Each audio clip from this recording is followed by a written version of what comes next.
Hello everyone, and welcome back to follow the debate which we have titled ESG and Sustainability Reporting, a real management tool for enhanced performance. What's next?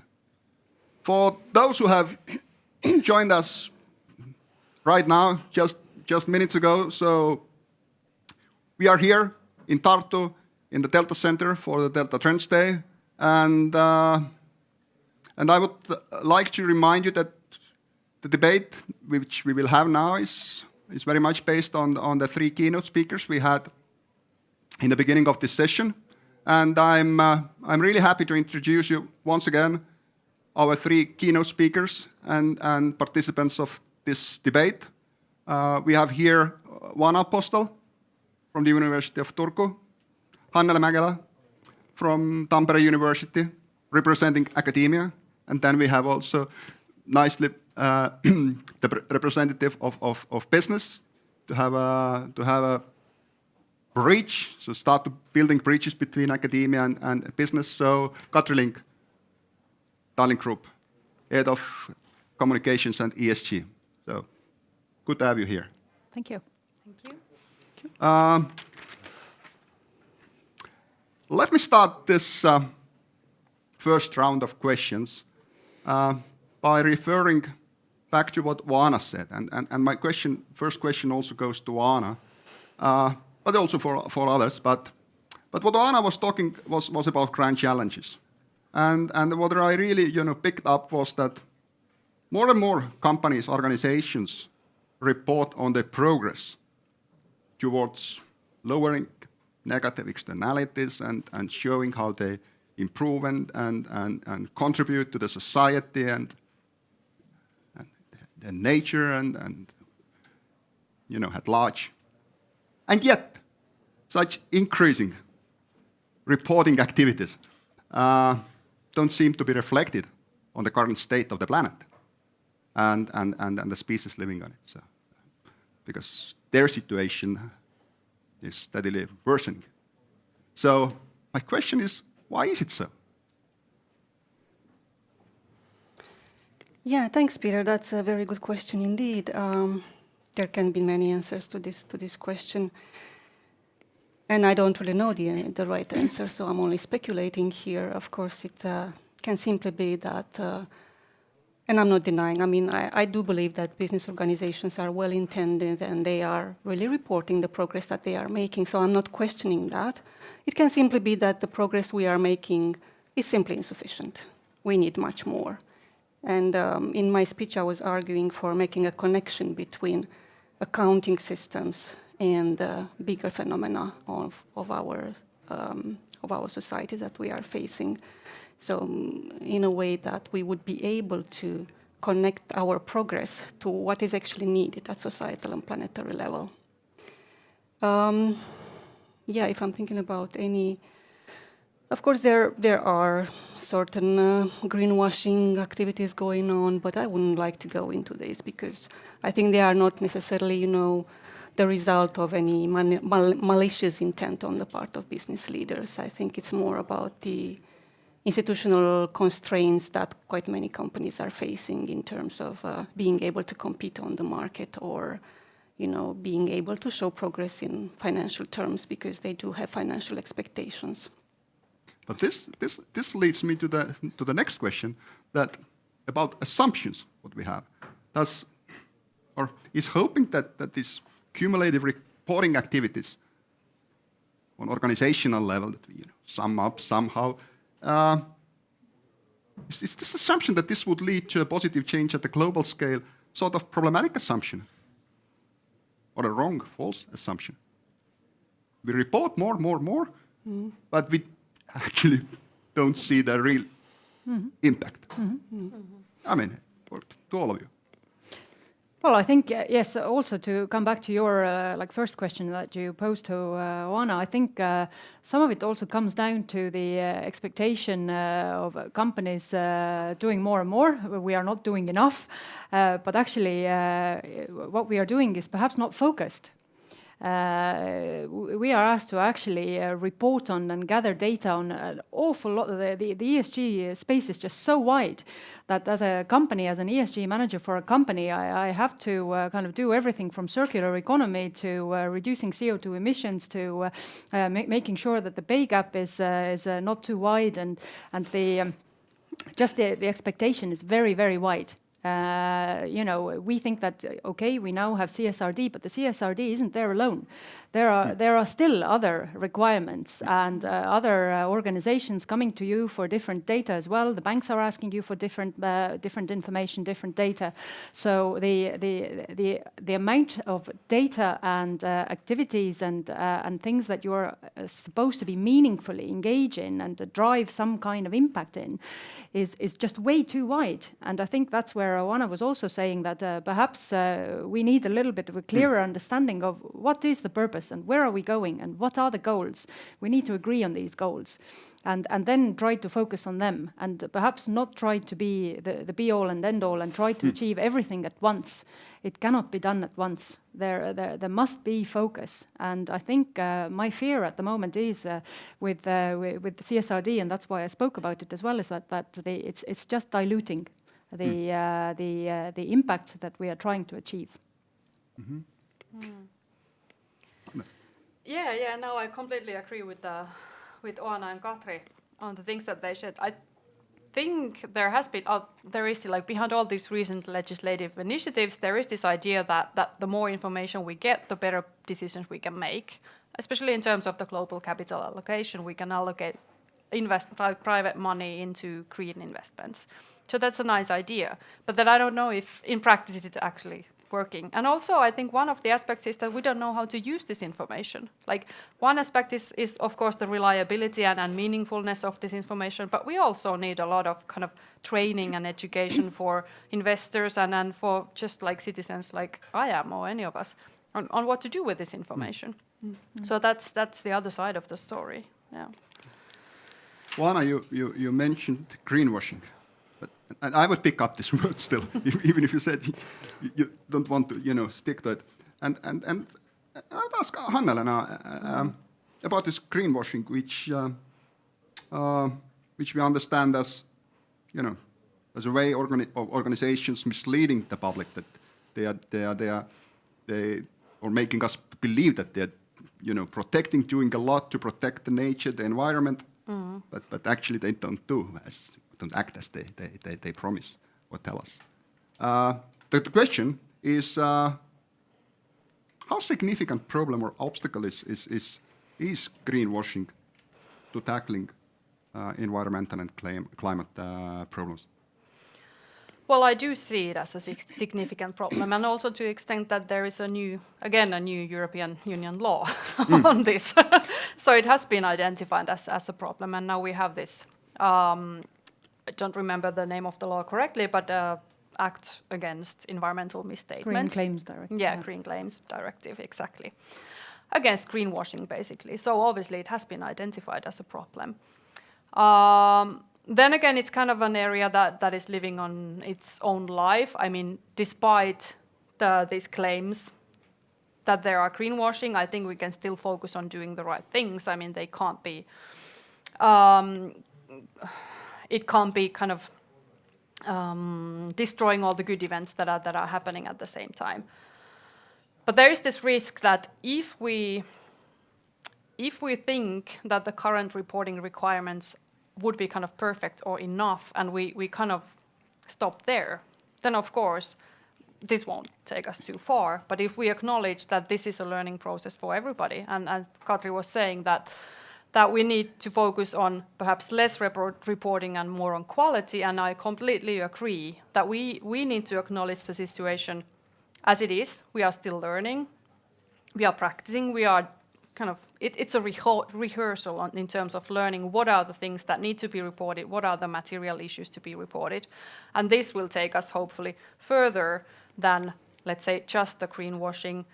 But I do agree that it acts in a way that companies may continue with kind of environmentally negative decisions, if they are just reporting nicely. that I guess that is the future that no one really wants. Yeah, we need to do better. Yeah. Absolutely.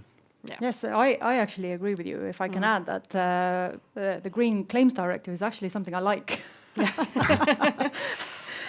Because actually, as a business as well, it's been really challenging when you have competitors who are quite happy to go out with claims that perhaps are sometimes unsubstantiated, and our approach as a company has always been that, and I also refer to that in my speech, saying that we have perhaps sometimes been accused of not being ambitious enough. We've never said we will reach zero emissions by 2030 or 2050 or whatever. We know what the real action and what is possible. So we have always stuck to real claims, but not everybody does. So actually, from a competitive point of view, I see the fact that now this Green Claims Directive is coming in, it's actually helping us as a business. So it is, in some ways, putting us on an even keel and saying, okay, so, you can't claim that you're going to be in, net zero by 2025. Well, where's your proof? So in that sense, I actually think that also from a business and competitive point of view, the Green Claims Directive and actually tackling greenwashing is a good thing. It's not a good thing for every company who perhaps has gone out with these claims before and has been very ambitious and maybe overly ambitious, but for companies who have always had a realistic approach to sustainability reporting, it's actually a good thing. You're told that you have been claimed, that you have not been ambitious enough. But you have, the Tallink Group has published sustainability reports. Yes. As you also mentioned in your presentation, for more than 20 years. Yeah. So long before all these directives, regulations, or frameworks emerged or developed. So give us an idea. So how have these sustainability reports now changed? How they have, how they have developed over these years? It's changed a lot, actually. And yes, when I talk about some of the initial ESG data being reported in our annual reports, they were part of the annual report. So there was data included in there, like I said, about like the staff ratios, men, women, those types of splits. So any kind of personnel information. And then also lots of things around environment and safety, because from a shipping point of view, safety is the be-all and end-all. It's the most important thing. It is the priority, of course, also for many historical reasons, particularly here in Estonia. And so data around safety, security, environmental incidents, staffing, employees. So things like that actually today now are part of CSRD and are very much at the center of the new directive as well. It has been always there. Of course, now it's kind of it's even more detailed and more granular. We have to take it apart even more. But yes, then just as I was talking earlier, the ESG and sustainability field itself has morphed. It kind of became a little bit more like CSR, so corporate social responsibility. There was a time when the sustainability report was more focused on community support and community activities. The other data always still there, but the social side kind of took over. And then as we have kind of evolved as a society and climate change has become like a more topical issue, then of course environment now and governance, the two other elements of the ESG puzzle have become of course more important and are taking more of the space in the sustainability and ESG reports. So it's kind of gone from the very basic level of data reported to having a little bit of a community kind of moment. And I've noticed that in the UK as well. The sustainability reports at some point in like 2007, 8, 9 were very much focused on like community support, and so it was the corporate social responsibility. And now it has kind of moved into more having a focus on environment and governance. And but interestingly, also just the last kind of trends that we are seeing is the environment and the green transition and topics like that being discussed so much. Social kind of took a little bit of a backstage, but just in the last year, what I hear from other businesses as well is that the social topics are kind of trying to push a little bit more to the forefront again. So the E not really taking a step backwards, but the S is definitely kind of pushing forward an awful lot more. So and the sustainability reports over the time have also, they have been part of the financial report, kind of hidden between the pages there, and then they have been a separate document. And now we are, of course, going back again to it being incorporated into the actual financial report. So people want to see it part of your strategy. They want to see it running through your operations, so not as a separate thing. So it's kind of been quite an interesting kind of evolution over the last 15 years that I've been in it, and I've seen so many different standards, reports, frameworks, and things that companies do try to find the best fit and the right way to go forward, and the right way to actually show relevant data. But like we have said here before, my question at the moment is like, well, who are we producing it for? Mm-hmm. Who is the audience? Who will be reading it? And the actual structure and what we report should really be then based on that. So for Tallink Group 2025, and really the fact that the new regulation would take effect. Yes. Would now this bring a significant, a major change? Yeah. In terms of reporting? It will do, yes. It will be a step change for the company. We have, for the past, I think, 2-3 years, had sustainability reports separately. We have had always a section in the annual financial report on ESG, but the sustainability longer report has also been published separately. But right now, because the extent of the ESRS level reporting is just so vast, there is just no way that we can try to do kind of both and still meet the requirements of both. Mm-hmm. And of course, next year, not an issue at the moment yet, but after that, we will also need to start doing SF tagging for the ESG reporting as well. So I think the report will change significantly. And another kind of concern that I have is that when you read the ESRS, when you read the standard, there is a lot in the standard at the moment that you have to incorporate into the report where you state things that you don't have as a company, that you don't do. And my fear is that the stuff that's really important that you do and you do have will get lost in it somehow. So because the volume of the report will be that much more excessive. And we just had actually a meeting with our syndicate banks for Tallink Group in September. We have that annually. We give our banks a little bit of an update on where we are with reporting and what our plans are. And you know what? The question that we had from the banks is, how many more pages is this ESG report going to be next year? That actually, in our organization, we are now drawing lots who has to read the report next year, because nobody wants to do it. And the second question was, will there still be a layman's sustainability report attached to that? Because not all your stakeholders will be able to read what you're going to produce. Sorry, I had to. No, I think this is a key question. I mean, we definitely. I mean, this is so important. So I think we need to come back to this and really.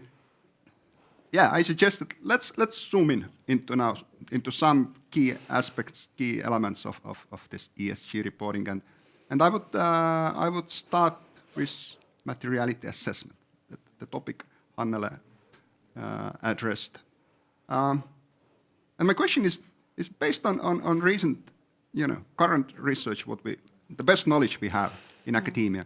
So, what do we know about the criteria how businesses or organizations in general should determine which ESG factors are materially important to their operations, to the stakeholders? So, where are we with this knowledge? That's a good question. Where are we with this knowledge? Because I think based on research, the problem is that companies haven't yet really disclosed this information in full detail. So the companies, of course, they tell that they are doing this materiality assessment and stakeholders are involved and so on and so on. But then in full detail, we don't really know what is happening inside the companies. So based on research, I wouldn't actually be able to answer this.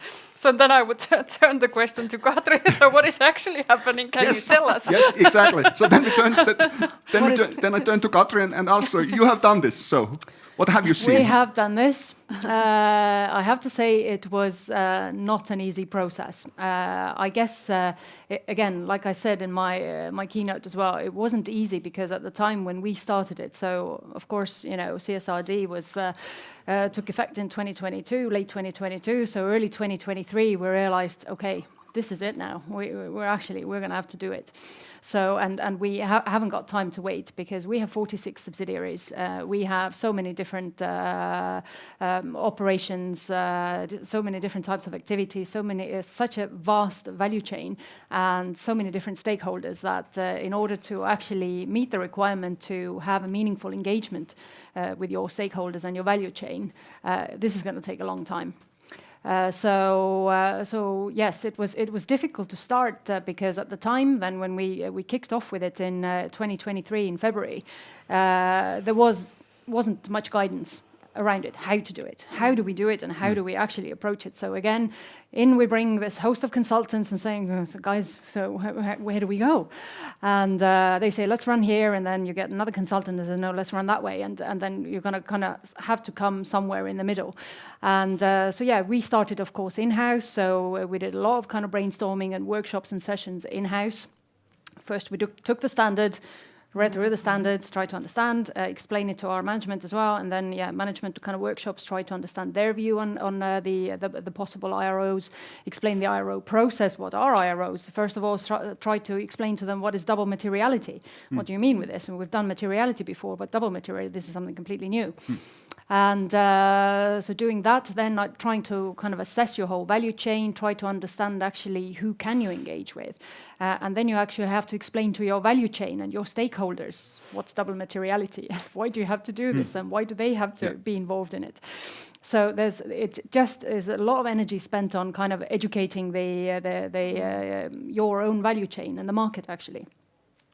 And so, yeah, we have carried out surveys, focus groups, in-depth interviews, and then you have this huge volume of data in the business, and still no clear methodology of, so what do you do with it? Mm-hmm. So you, again, have to create your own methodology of actually doing then the analysis and the assessment of all these opinions that you have kind of gathered from your value chain over the last 9 months. So huge Excel spreadsheets on also short-term, medium-term, long-term. So how do you assess this? Inside out, outside in? How do you put financial how do you assess it from a financial point of view? It was a huge exercise actually. For about a month we then carried out this whole analysis of the whole kind of results and what we got to creating our own methodologies and then getting to some kind of position where we knew, okay, this seems to be what our value chain has said, our management also agrees with, and this looks like we have now come to some kind of double materiality matrix. Mm-hmm. And then you have to go to the management board and get it approved, and and then the next level of work starts. Then you start doing your gap analyses and double checking that you've done the right thing, and so on and so forth. So the process has, I would say, the double materiality assessment itself. Yeah, we started in February 2023, and we finished it in February 2024. It took us a year, if you want to do it properly. Yeah. And then in August, we started the assurance process for it.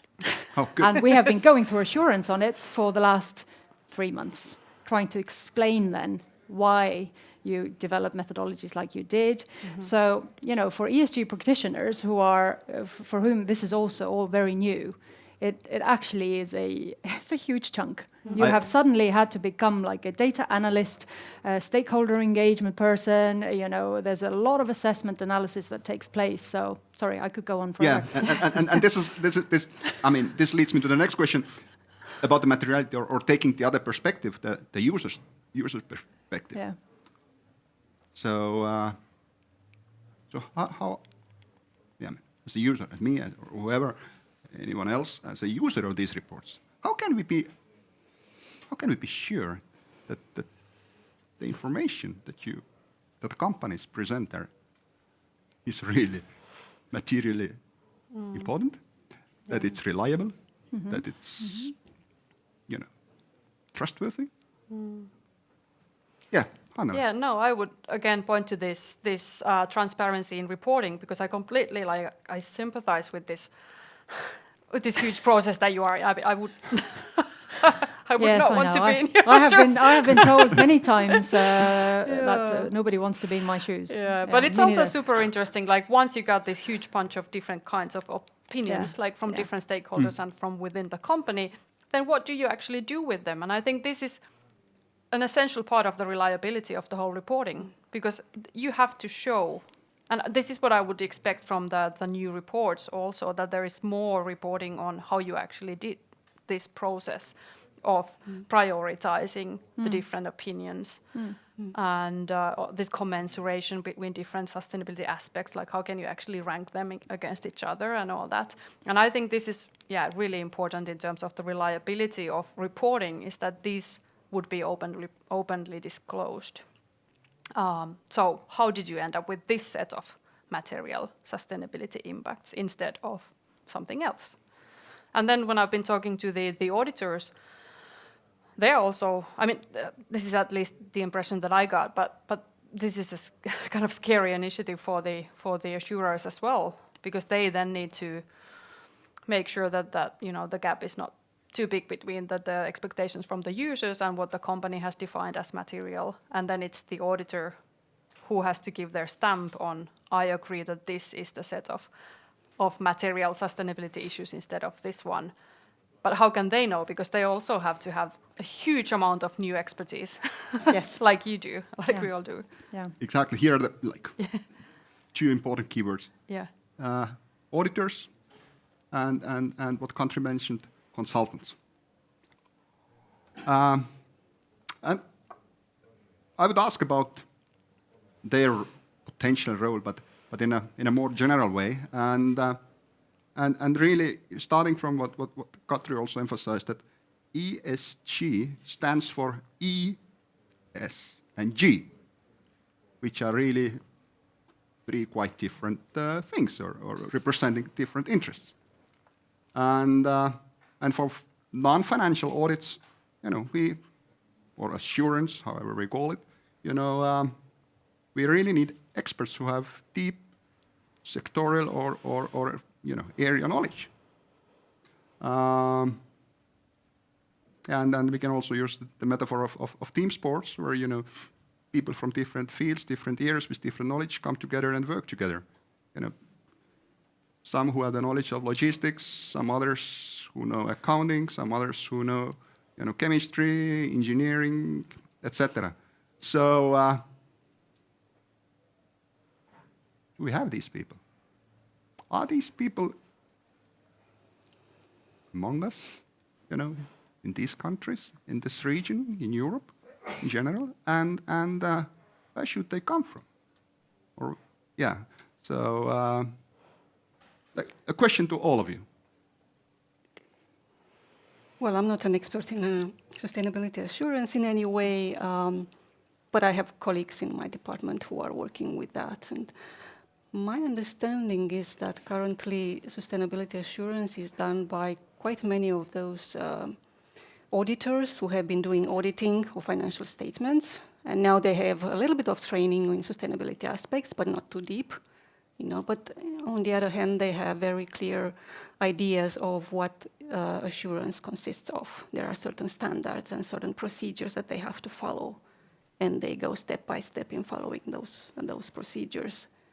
And of course, ideally would be that we have indeed experts coming from different areas.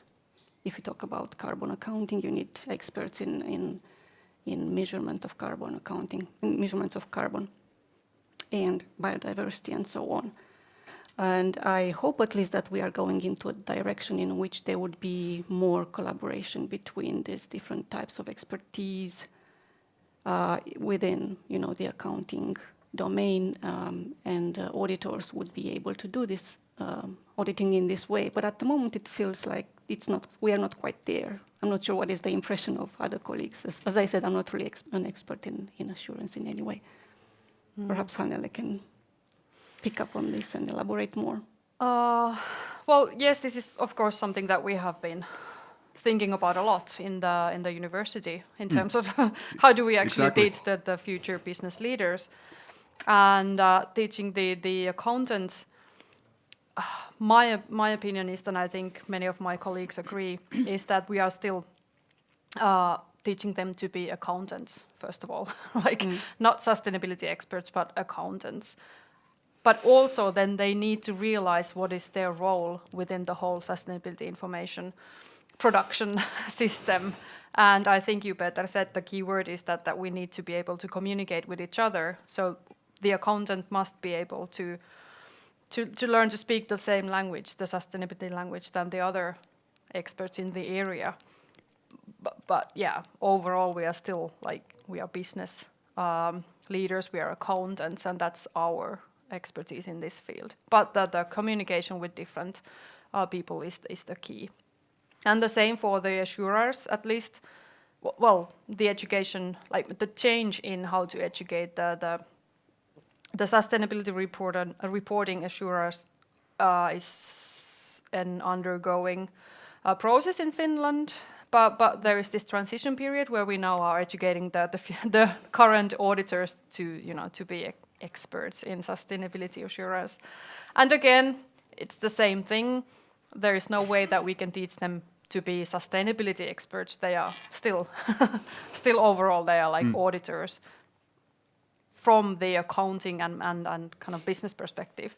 But they need to understand what is sustainability about and what is their role in terms of who are the people that they need to communicate and through what kind of processes they can actually ensure that the process of reporting is reliable and so on. So it's all about communicating with different parties in the same process, different expertise. Katri, so if you need assurance for your reports, who We will you do go need assurance for our reports, and we who are. will you go and ask it? In terms of auditing, I have no choice. Our financial team sadly has already made that decision, so I had no say in it. And there aren't that many choices actually in the market. It's the big four or nothing really. And actually some of the smaller ones did not want to take it on, if I'm honest. When we started kind of having the negotiations and the discussions about the ESG report auditing in spring this year, there were some auditors who said, actually, no, not yet, which is fair enough. And I absolutely kind of respect them for it. But like I said in my keynote as well, I feel a little bit that this is like the big audit experiment as well that we are going through at the moment. Because like you said, in Finland, you are at the moment still training your auditors, ESG auditors. The same is happening in Estonia. And actually, we as a business feel the pressure. Again, we are part of this training that in addition to having to prepare for the reporting, we are also part of this training program, and we are training the assurers. So it's additional, I would say, administrative burden, because the amount of interviews that we do at the moment and carry out to actually get the auditors to understand our business and what we do and how sustainability works from our point of view.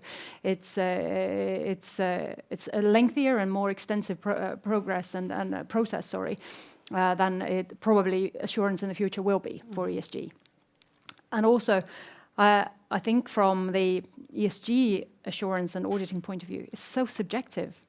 How do you audit it? And right now, the auditors that are the first in the first wave, auditing the first wave of companies reporting according to CSRD, they are mainly with a financial auditing background. And the approach is very, very different. You cannot audit sustainability, which is very subjective in so many ways. Yes, there are quantitative elements that you can audit quite simply. But then there is so much subjectivity, like the whole kind of double materiality analysis and process. Well, how it's not black and white. So it's a very different auditing process, and I think the mindset of the sustainability auditor almost needs to be very different from the financial one. So, and particularly when you look at ESRS, so much of the data that you are reporting is actually, it's not quantitative, it's qualitative data. And it's very subjective. So how do you say, well, actually, this is not right, do it differently. Well, it's my opinion. So it is challenging at the moment. I think it is adding at the moment to the extreme pressure that companies are under anyway, in terms of meeting the deadlines and targets. I applaud Sweden for postponing the implementation of CSRD by another year. I think it would have been right to let these kind of like these assurance experiments and other things perhaps to progress a little bit more, and then get to the point where we carry out this kind of the first reporting. But we are where we are, so we will carry on with this experiments and training and preparations all at the same time. Hannele. Yes, I just actually wanted to remind of something of related to auditing and the subjectivity and the kind of uncertainty around all that. I completely agree with what you said, but then again, I would like to put emphasis on the fact that it is a learning process. Unfortunately, there is a price for that, but still it is a learning process, and there are very similar aspects when auditing the financial statements as well. For instance, when you try to audit evaluation of goodwill. This is what I always have as an example. So when you are doing the kind of asset impairment test for goodwill, so basically you evaluate the future cash flows generated from having great goodwill. It's very subjective. So you actually have to define the time frame until far away in the future. You define the cash flow generating units. You try to have an assessment of what could be the future cash flows, what are the risks and opportunities related to that. You define rate of risk, rate of an interest rate, and all that. It's very, very subjective. I think I see very many similarities to assessing some of the sustainability impacts as well. But we already do this for the financial statements, and nobody is kind of questioning it. So it has become such an institutionalized practice that we don't even realize that it's as well. It's very subjective. It's very uncertain. And yet we do it, and we have a number that often can be something like billions for the big companies in the financial statements. And we just accept it as it is. So this is something that is often good to remember, that actually, how we see financial statements at the moment, they have not always been like that. And there are these similar uncertainties behind them as well. But it's just such an institutionalized practice that we don't understand it. So maybe in the future. Yeah. And there's already experience in that. And I suspect as the auditors become a little bit more experienced also in all the sustainability areas and topics, it won't be seen as that much of a kind of a challenge. Yeah, exactly. Yeah. We just need some, we need just some time. Time. Yeah, exactly. The other point, what I would like to underline, based on your 3 presentations, and that also relates quite closely to materiality, is that materiality assessment is not like one-time exercise. Things are changing, the environment is changing. So you have to keep things up to date. And probably to make all this information, this material information, companies put into the reports, to make it more effective and the whole work valuable, the work what people do to prepare and develop these reports, is really how to integrate this information, not only for reporting and measurement purposes, but also for strategizing, for management control purposes. So to what extent and how, as we are at the current state with these reports here and elsewhere in Europe, how much of this information actually can be integrated and is integrated into strategizing and management control systems. And how much is there to do? I mean, I start from Katri because, you know, I think this is something you always have in mind when you work on this data. Yeah. I think certainly more could be incorporated into strategizing for the business. It comes down to cultural change. And I think quite a lot of cultural change has already happened in organizations. So, like I said, sustainability is not kind of seen as a separate thing that somebody does somewhere and it stands alone. But it is actually becoming part of the corporate culture and part of like operations and decision making and everything else.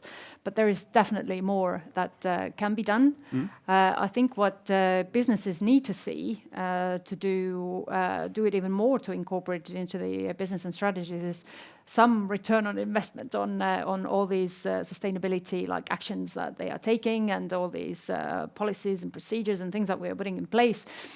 When it comes to business, it's simple. It's about money. Payback. Yeah, it's about the payback. It's about the return on investment. And I think to engage businesses more in that and to get companies to really integrate sustainability into their strategies more is how we can translate it into the real value for the company. So there's, I think, a lot more work that can be done on that. It can't be kind of, you know, at the moment it still feels we are gathering so much and we are reporting so much, but what is the actual tangible benefit of it? What is the impact?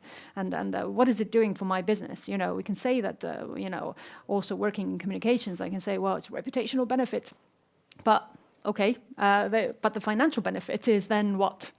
So you need to kind of speak to businesses in a business language, and then yes, I think you need to kind of show the value it creates, and that's how you will kind of get it more into the business and even more around the board table, even more into the kind of the strategy workshops and that kind of in the C-suite, so to say, and to be taken seriously. I think Hannele and Oana, I think this is also an avenue for future research. Mm-hmm. Oh, yeah. Yeah, definitely. And yeah, I totally echo Katrine's words. I mean, it's a question of priorities within companies, how much they are willing to incorporate this into their strategies and actionable points. The culture that companies are relying at the moment, it's still very much one which is business oriented. And as long as this is a very strong part of our institutional environment, it poses some constraints on how much we can actually incorporate into our actions, into business actions. Indeed. I would like to remember everyone again who's watching us, you have the opportunity to leave questions. So please use this opportunity by visiting the Q&A function. So leave your questions and comments, and I'll pick it from there. Continuing from what Katri said and mentioned the cultural change as something that has happened as a result of all this hard work. And I also have another question about culture, because I think Tallink Group is really a good example of a company, and you're the right person to ask about this, is that the company operating in different countries. The Baltics, in the Nordics, countries with different cultural backgrounds. What is your experience? Do you see, do the cultural differences influence the development, the preparation, the reporting of ESG metrics? Does culture play a role in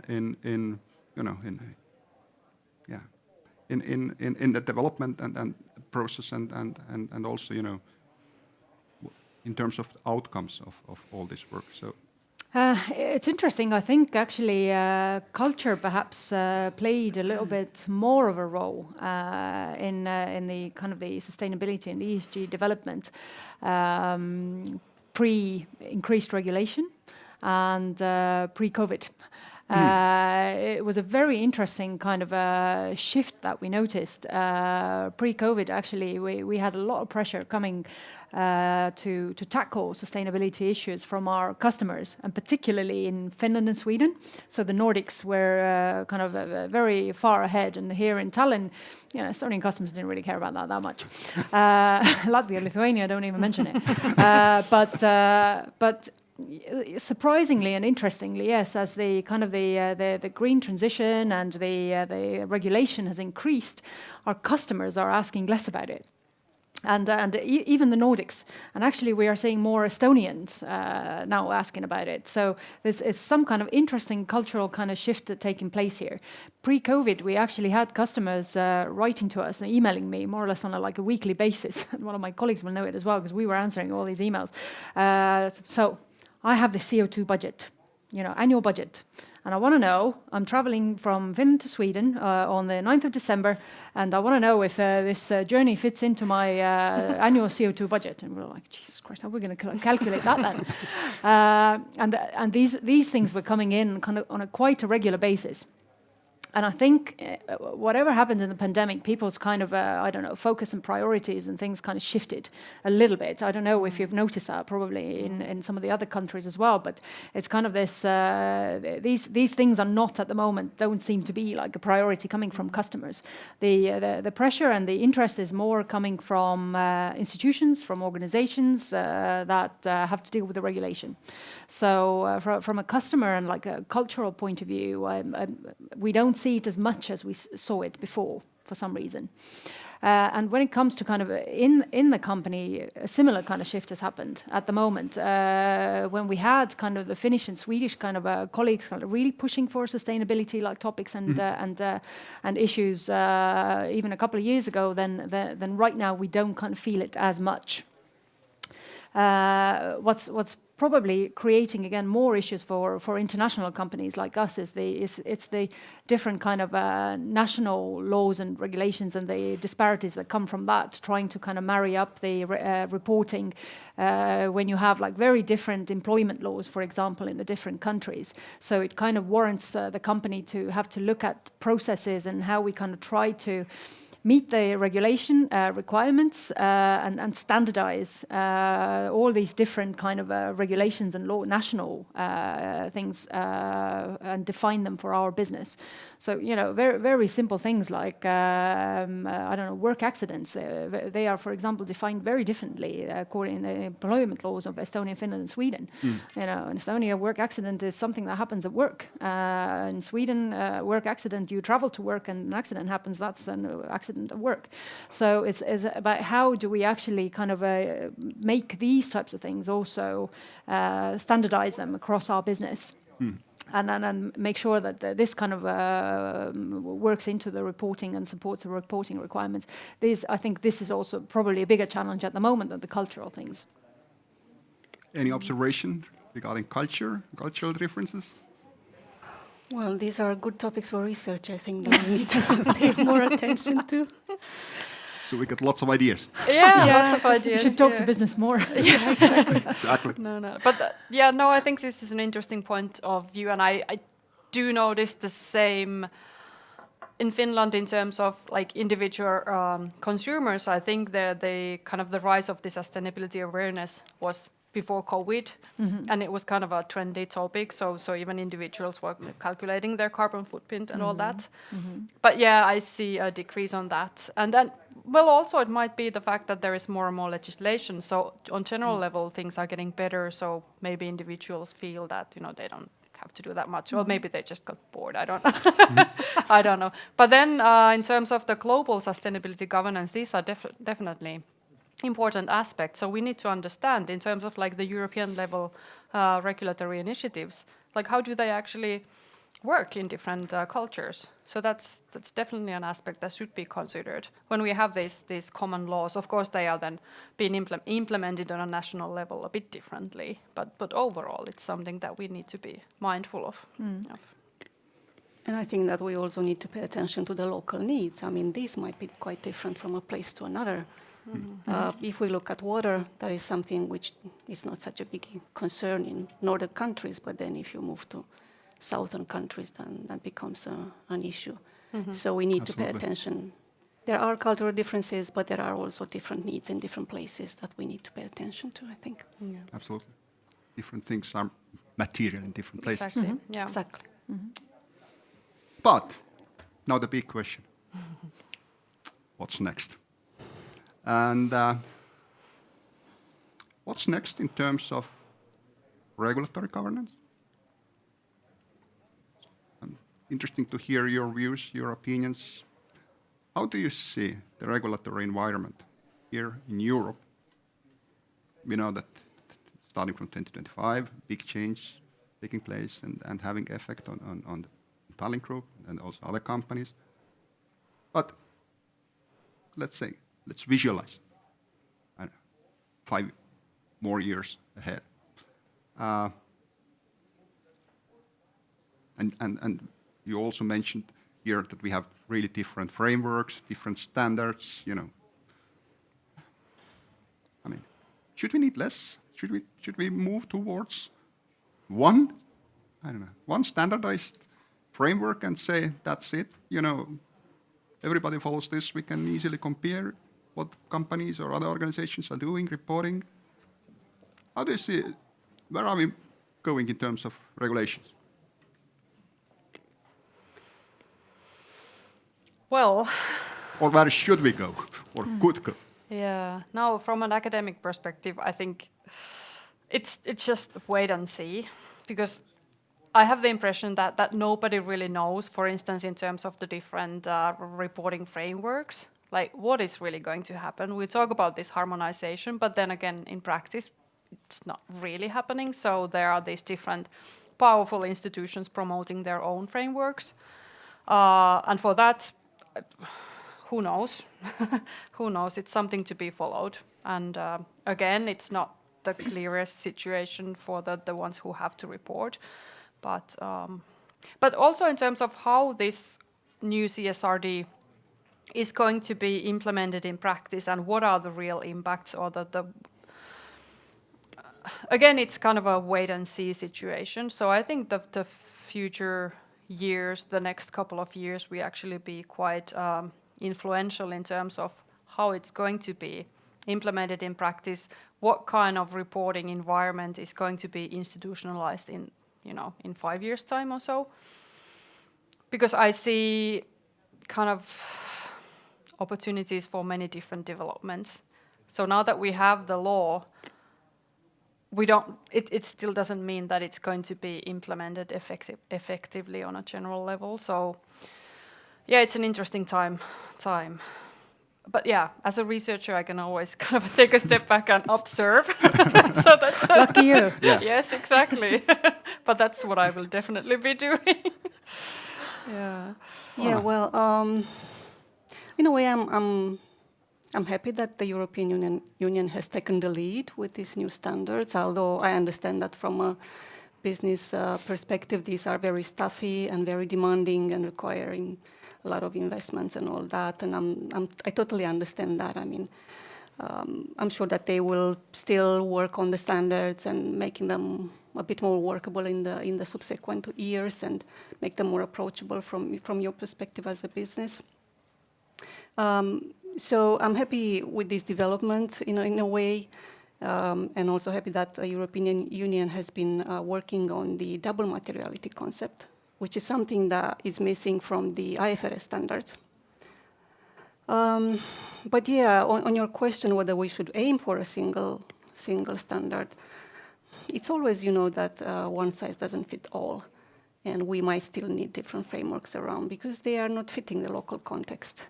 I'm not sure that it's desirable or to aim for a single standard throughout the world. But at the same time, I have to say that I'm very dissatisfied with the approach that the IFRS is taking and looking only at the financial materiality, because I think that won't help us progress much in terms of sustainability. So, but yeah, it's really a matter of seeing what the future will bring to us, because it's very difficult to anticipate at the moment how this entire landscape will change in the following years. It's very difficult even for us as scholars. Even we've been working with, anticipating things and different kind of scenarios, but we'll just wait and see, I think. Well, yes, we can't wait and see.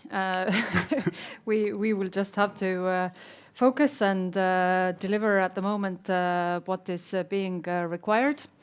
I guess just my main hope is that there is an actual real purpose to it all. And that all the data that we are currently gathering and preparing and putting together will actually be useful and used by someone for the greater good. My fear is that the next couple of years, well, the CSRD isn't it, is it? The Corporate Sustainability Due Diligence Directive is already, I can already see it looming in the distance, and as soon as we finish with the CSRD, well, finish with it, like you said, double materiality never ends. So we probably have to start that process again in about a year's time.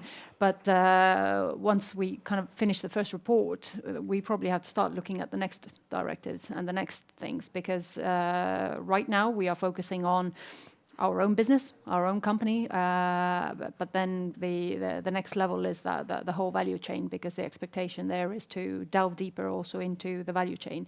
And partly, I think this will be an even bigger challenge. So yeah, I would like to say that we will wait and see as well, but probably next year we will start with that already.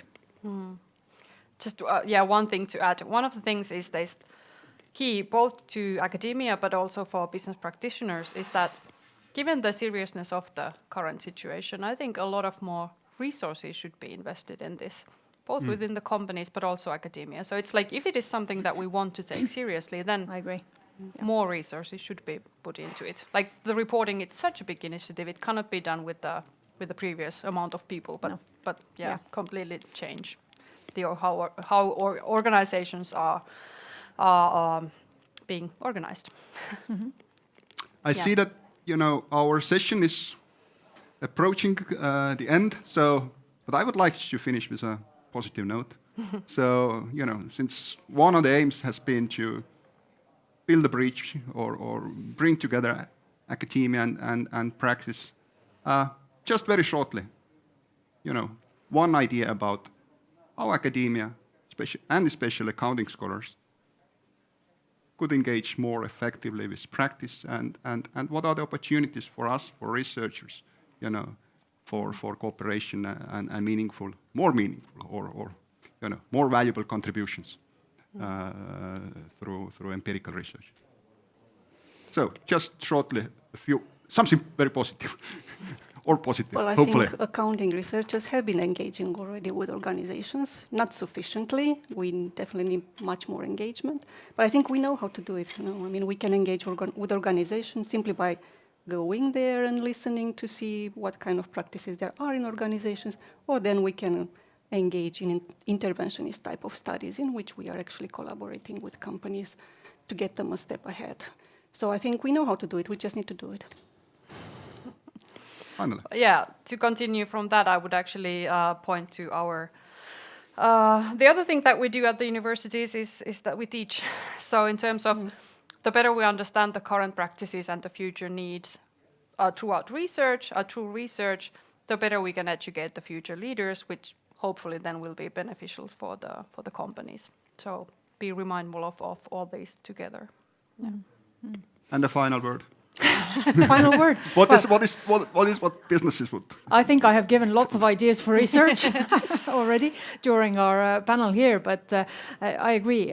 We just need to talk more. I think we would like to see universities and scholars more at the businesses talking about, well, what is it that you need? Right now, I feel we are being asked a little bit more, so how are you doing? Well, not so great, but ask me, how can I help? Yeah. What do you need?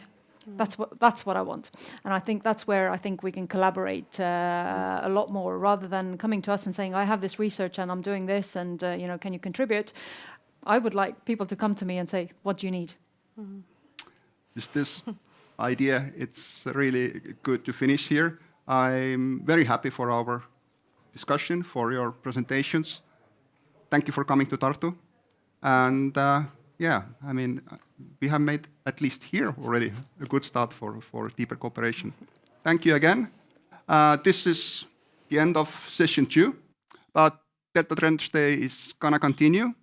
So in a while, after a short break, you will you will hear more about threats and opportunities related to sustainability investments. So don't go away.